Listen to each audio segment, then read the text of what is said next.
실제로 정말 돈이 많은 분, 몇백억대 부자이신데 재판에서 진 거예요. 그 재산은 10분의 1도 안 돼요. 근데 저 같은 사람한테는 엄청 큰 돈이에요. 그 돈도. 이분한테는 사실 10분의 1도 안 되고 없어도 우리가 생각하기엔 그런데 이게 분에서 뛰어내리신 거야.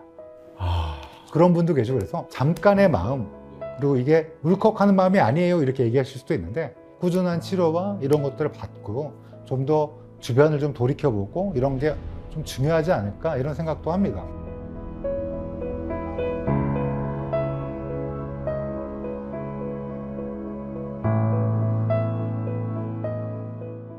안녕하세요. 하와이 대저택입니다. 여러분, 평소 건강하게 살자라는 말 자주 듣고 자주 합니다. 그럼에도 불구하고 죽음에 대해서는 쉽게 이야기하지 않죠. 항상 우리는 뭔가, 사람은 다 죽긴 하는데 그게 일단 지금 당장 나는 바쁘니까 내 일은 아니야, 뭐 이런 식으로 이제 넘기고는 하는데요. 그 죽음이 어느 날 갑자기 내 앞에 현실로 다가올 때가 있습니다. 그래서 오늘은요, 무려 27년간 3,000건이 넘는 부검을 통해 삶과 죽음의 경계에서 삶의 의미를 찾아온 교수님을 모셨습니다. 시체를 통해 삶의 이야기를 전하는 사람, 그리고 죽음을 통해 생의 지혜를 전하는 법의학자, 시체는 거짓말하지 않는다의 저자, 서울대학교 의과대학의 유성호 교수님 모셨습니다. 교수님 어서 오세요. 네, 안녕하세요. 반갑습니다. 네, 안녕하세요. 서울대학교 의과대학 법의학교실의 유성호입니다. 하와이 대저택은 제가 즐겨보는 채널인데 또 여기에 출연할 수 있어서 진심으로 기쁘게 생각합니다. 오늘 또 대표님과 또 즐거운 얘기를 좀 나눠보려고 합니다. 기대해 주십시오. 27년간 3,000건 이상 부검을 하셨어요, 교수님. 그 시간을 통과해 오시면서 느꼈던 생각들이 고스란히 시체는 거짓말하지 않는다, 이 책에 이렇게 담겨 있다고 느꼈는데요. 이 부검이 사실 일반인들 입장에서는 영화나 드라마에서나 접할 수 있는 거잖아요. 부검을 통해 교수님께서 느끼고 있는 건강하게 산다는 것, 혹은 몸의 경고 신호랄까, 뭐 이런 게 있으면 말씀을 해주시고 싶은지 여쭙습니다. 네. 예. 제가 이제 이 일을 사실 오늘도 이제 부검을 하고 왔는데요, 오전에. 지금 네네. 아직 오전인데 부검을 네. 하고 오셨어요? 네네네. 근데 저희가 이제 아침 일찍 하니까요. 와. 부검을 하고, 제가 월요일, 금요일날 부검합니다. 그래서 뭐 제가 특별히 외국에 가지 않는 한 오랫동안 이렇게 20년이 넘게 부검을 해왔는데요. 근데 최근 들어 거의 느끼는 건데, 요즘에 이제 사회적 교류가 예. 끊긴 분들이 너무 많은 것 같다는 생각을 많이 해요.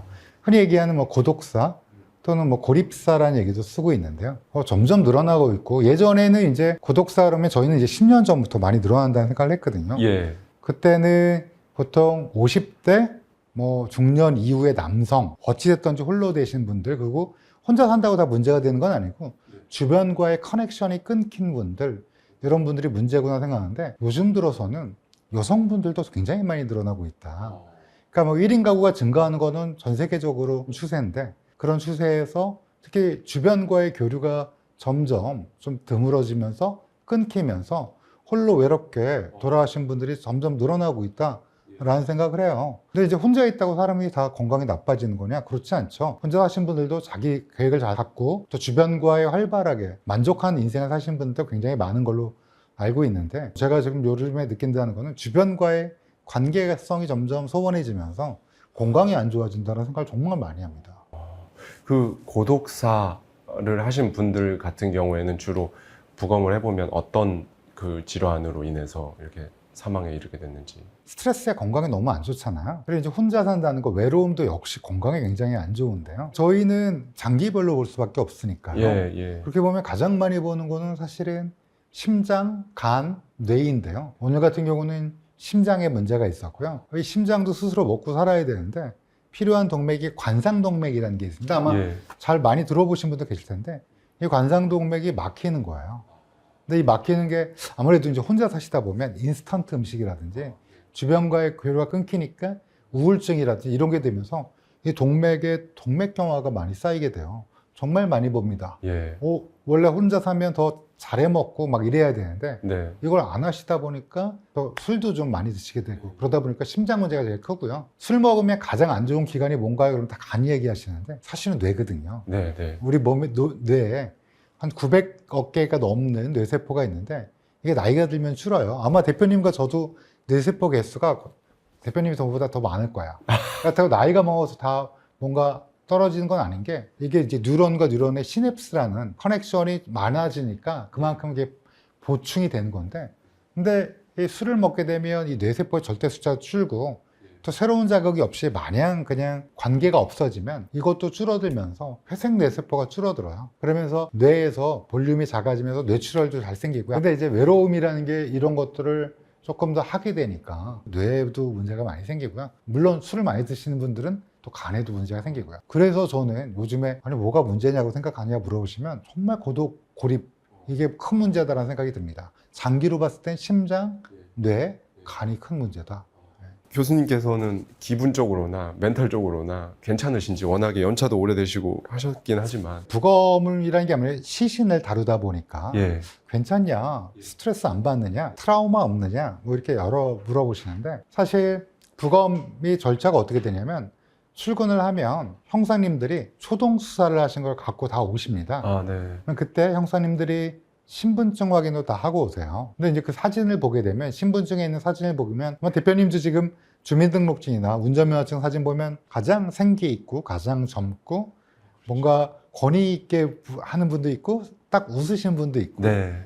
그런 사진이 있잖아요. 네. 근데 이 사진을 보고 제가 부검실에 들어가면 이분이 뭐 홀로 외롭게 살아서 부패가 많이 돼서 몸이 부풀었든 아니면 범죄 피해자로서 피가 있든 아니면 사고의 어떤 희생자로서 신체가 훼손이 됐든 우리처럼 한때 이 찬란한 지구에서 멋지게 살던 분이었구나, 그리고 이렇게 활짝 웃고 또는 근엄한 표정을 짓던 분이었구나 라는 생각을 하면 생각보다 그렇게 끔찍하지 않습니다. 저는 오히려 제가 또 못된 짓 하는 게 아니잖아요. 네, 그럼요. 이분이 혹시 남기는 어떤 얘기, 또 이분의 몸을 통해서 이분에게 도움이 되는 얘기, 또 유가족이 궁금한 이야기, 이런 것들을 하려 들어가니까 저는 끔찍하거나 뭐 싫다라기보다는 제가 좋은 일을 하고 이분께 아마 좀 더 잘 들어야겠다, 그리고 더 예쁘게 잘 꾸며드려야겠다, 이런 생각을 하게 됩니다. 그래서 트라우마 받지 않습니다. 책에 보면 인상 깊은 구절이 있습니다. 시체는 언제나 정직하게 그 사람이 살아온 흔적을 기록한다. 또 되게 수사적인 표현으로 죽은 자는 말이 없다 라고도 하기도 하잖아요. 근데 오히려 시체가 언제나 말을 하고 있다, 이 사건에 대해서. 그런 메시지를 많이 주셨는데 우리에게 뭔가 가장 시그널을 확 세게 줄 수 있는 생각나는 사례가 있으신지. 네. 시체는 말이 없죠. 말이 없는데 나지막하게 이야기하고요. 그 나지막한 목소리를 듣는 게 저희 법의학자가 해야 되는 일이라고 생각하고요. 저는 개인적으로 올해 2025년 9월 말에 통계청에서 통계를 발표했어요. 사망원인 통계라고. 거기에 사망원인 5위가 고의적 자해입니다. 5위예요? 네, 5위입니다. 사망원인 1위가 암이고요. 2위가 심장질환, 3위가 폐렴, 4위가 뇌혈관 질환, 근데 5위가 고의적 자해예요. 와. 그러면 이분들은 어떤 심정일까? 막 이런 여러 가지 생각들을 하게 되잖아요. 저 역시 꽤 많은 고의적 자해로 돌아가신 분들을 하게 됩니다. 그러면 가끔 물어보는 질문들이 이런 거세요. 막을 수는 없을까? 또 이분들에게 혹시나 마음이 뭔가 처량하고 뭔가 마음이 좀 안 놓이는 분들한테 드릴 말씀이 없을까? 뭐 이런 얘기를 종종 하세요, 주변에서. 네. 제가 했던 많은 사례 중에서 굉장히 명문대를 나오신 분이에요. 그리고 고등학교도 왜 명문고등학교 있잖아요. 많은 부모님들도 원하고 또 많은 학생들도 원하는 코스잖아요. 그리고서 이제 뭐 시험을 치거나 아니면 좋은 기업에 들어가거나 이런 게 보통 우리가 엘리트구나 뭐 이렇게 생각하는 건데, 좋은 고등학교 나왔고 좋은 대학을 갔어요. 근데 이제 부모님이 돈이 많으세요. 부유한 집안이죠. 그러니까 자식한테 국가에 봉사할 수 있는 직업을 갖기를 원하셨어요. 네, 고시. 그렇습니다, 고시. 제가 이렇게 돌려서 말해도 찰떡같이 잘 아시니까. 네. 근데 문제는 사람이 적성에 맞는 거가 있잖아요. 맞아요. 예. 적성이 잘 안 맞았던 건가 봐요. 거의 10년 가까이를 처음에 붙지를 못한 거예요. 그러면 보통 그런 경험 있으신 분들 아마 꽤 많이 계실 거예요, 구독자분 중에. 그러면 또 다른 길을, 왜냐면 아직 젊잖아요. 근데 이제 이분은 부모님이 부유하시니까 계속 하시기를 원한 거예요. 그러다 보니까 자기는 그만두고 싶은데 얘기를 못한 거예요. 그러면서 주변과 다른 길로 앞으로 나아가는 친구들이 있고 이러다 보니까 이 친구가 어느 날 고의적 자해를 선택한 거예요. 예. 근데 부모님이 도저히 받아들이지 못하시는 거예요. 왜냐하면 이럴 리가 없다, 우리 아이는, 우리 아들은. 그러다 보니까 제가 부검하는 사람의 입장에서는 부검하고 끝나는 게 아니라 실제 이게 어떤 원인인지 어떤 종류인지를 유가족께 말씀드려야 되는 경우가 있어요. 네. 그러면 유가족분들께서 도저히 못 받아들이십니다. 특히 어머님이 굉장히 당황하고 슬픈 표정을 봤을 때 대한민국에서 이런 것들을 좀 고려해야 되는 게 아닌가. 부모님들도 그렇고 자기 자신도. 그러면 어떤 시그널을 또 줄 수 있느냐? 제 생각에는 고의적 자해를 혹시나 조금이라도 고려하시는 분들이 있다면 이 생각은 꼭 해보셨으면 좋겠어요. 뭐 부모님 때문에 아니면 슬퍼할 사람들을 위해서 그것도 중요하지만 이게 오랫동안 뇌에 그런 생각을 함으로써 잠깐 드는 뇌 가소성이라고 있습니다. 네. 뇌라는 게 자꾸만 이렇게 움직이고 그쪽으로 가잖아요. 잠깐 치료를 받으면 이 마음이 영구적인 게 아니라 치료를 받고 다른 쪽으로 전환했을 때 돌이킬 수 있는 건데 내가 지금 이 시도를 하면 두 번 다시 리버서블 하지 못한 상태로 빠지게 되거든요. 예. 실제로 치료를 받고 난 다음에 내가 왜 그랬을까라는 생각을 하시는 분도 꽤 계세요. 그때는 내가 그런 거 같은 정말 힘들고 벗어나지 못하는 트랩에 갇혔다고 생각하지만 이게 실제로 뇌가 부리는 어떤 한 방향의 잠깐의 과정이었을 수도 있는 거야. 그거를 경험하지 못하고 단지 지금 내가 가지는 어떤 그런 것 때문에 이걸 시도한다는 것 자체가 굉장히 좀 안타까운 거예요. 그래서 저는 실제로 정말 돈이 많은 분, 몇백억대 부자이신데 재판에서 진 거예요. 그 재산은 10분의 1도 안 돼요. 근데 저 같은 사람한테는 엄청 큰 돈이에요. 그 돈도. 이분한테는 사실 10분의 1도 안 되고 없어도 우리가 생각하기엔 그런데 이게 분에서 뛰어내리신 거야. 그런 분도 계시고 그래서 잠깐의 마음 그리고 이게 울컥하는 마음이 아니에요 이렇게 얘기하실 수도 있는데 꾸준한 치료와 이런 것들을 받고 좀 더 주변을 좀 돌이켜보고 이런 게 좀 중요하지 않을까 이런 생각도 합니다. 교수님께서는 법의학자로서 보시면 젊은 남성 뭐 혹은 중학생, 대학생 뭐 진짜 예상치 못한 다양한 연령대에서의 그런 사례들을 많이 보실 텐데요. 젊은 층도 반드시 알아야 할 이거 방심하면 안 된다 혹은 일종의 경고라고 해야 될까요? 한번 어떤 게 있을지. 예. 생각나는 거는 좀 젊은데 너무 안타까운 사연들은 스테로이드라고 요즘에 혹시 많이 사용하고 있는 거 알고 계시잖아요. 몸 만들 때 맞아요. 예. 스테로이드가 원래 아나볼릭 스테로이드라고 그래서 남성 호르몬과 같은 역할을 하는 주입하게 되면 근육이 막 생겨요.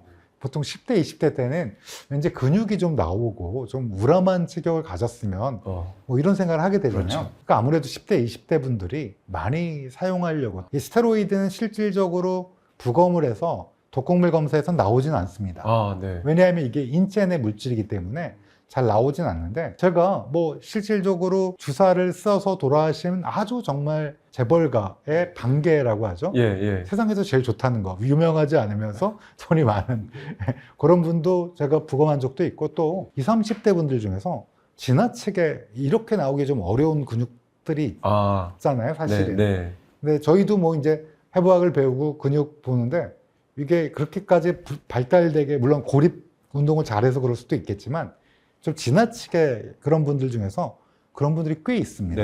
유튜브에서도 유명하신 분들이 젊은 나이인데 갑자기 돌아가신 분들도 소식을 들은 적도 있고요.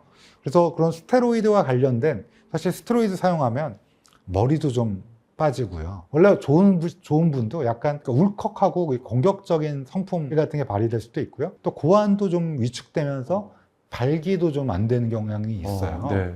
이게 이제 워낙 이걸 잘 배합해서 쓰면 근육만 나오고 후유증은 또는 합병증은 줄일 수 있다 그러는데 세상에 그렇게 완벽한 게 없습니다. 뭔가 한 가지를 주면 한 가지를 잃을 수밖에 없거든요. 특히 또 젊은 여성분들에게 또 많은 게 있어요. 다이어트 약입니다. 펜타민이라는 약이 있는데 잘 모르시죠? 날씬하시니까 그걸 쓸 일이 없는데 아마 들어보신 여성분들은 꽤 계실 거예요.